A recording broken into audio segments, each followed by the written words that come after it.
in come 3 boys who had obviously been partying, one of whom seems to have a large object attached to his body. Stop moving, you just two holding still. How are we supposed to hold still when we're walking? That large object is what we call an alligator snapping turtle. A snapping turtle can snap your finger clean off. It can bite through a broomstick. This is a serious bite. How did all this happen? Well, we were out noodling for catfish, and we found a hole with a turtle in it. So when it turned to try to dig in, Bo pulled it out by its tail. This particular bite is in the area of the carotid artery and the internal jugular vein. So if we got it upset and it started clamping and biting harder, it could injure the carotid, and if it punctured the carotid, Bo could bleed out in about 4 minutes and die. A game warden has warned Dr. Schley that if he kills the snapping turtle on his patient's neck, these catfish noodlers are going to jail. Why should I have to go to prison on account of his stupidity? While Bo's buddies are debating the finer points of justice and the law, Warden, we have no intention of killing that turtle or letting it die. Their replacements show up. Why don't you 2 boys go take a break in the waiting room?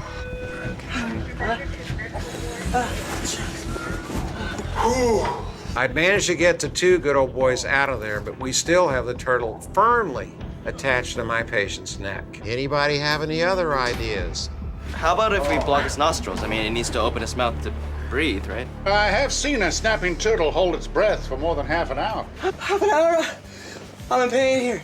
So now what? Doc, those meds you gave me there ain't doing a thing. This still hurts like the devil. It finally occurs to me, what if we paralyze it? You can't paralyze that turtle. It would just be temporary paralysis. Oh yeah, let's paralyze it. And I'm thinking, well, gee, I could give a shot of succinylcholine for Susie and she'll let go. Excuse me, doctor, but if you give her succinylcholine, you'll need to intubate to keep her alive. Have you ever intubated a turtle before? And the answer to that question is no. Oh, what the hell are you doing? She's peeing on me. If you ask me, that was Susie's way of telling me what she thought of my idea. When I woke up that morning, I sure didn't think I'd be intubating a snapping turtle. All right, what dosage of sex? I calculate the dose for about a 30-pound child. 100 milligrams. I'm kind of shaking. I'm nervous about this whole thing. Here we go. Stick it in, draw back. I get blood. I'm in a vein. I squirt the succinylcholine. It works pretty fast, usually in about a minute or 2. And lo and behold, her mouth drops open. Oh, wow. Ooh. Oh. Wow. We look where the bite is. Oh, See, let me how see. bad is it? It's not bad. It's not bad. He has a little bit of a superficial laceration and some swelling, but there's no active bleeding, thank God. You're gonna be fine. We're gonna clean it up and give you a tetanus shot. But now, Susie has stopped breathing. I use a pair of forceps to force her mouth open. Okay, Susie, here we go. I go down the base of the tongue, and there's a little epiglottis up and down. Slide the tube in. We hook it up to a little pediatric bag and oxygen, and we start ventilating. Come on, girl. She's moving. Okay.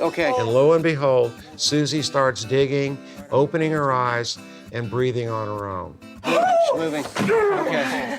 Yes! All right, listen, I want to pull. And we decide it's time to take her back to the swamp where she belongs. You're leaving those turtles alone from now on, right? Yes, sir. Doc? Later, Susie. The best looking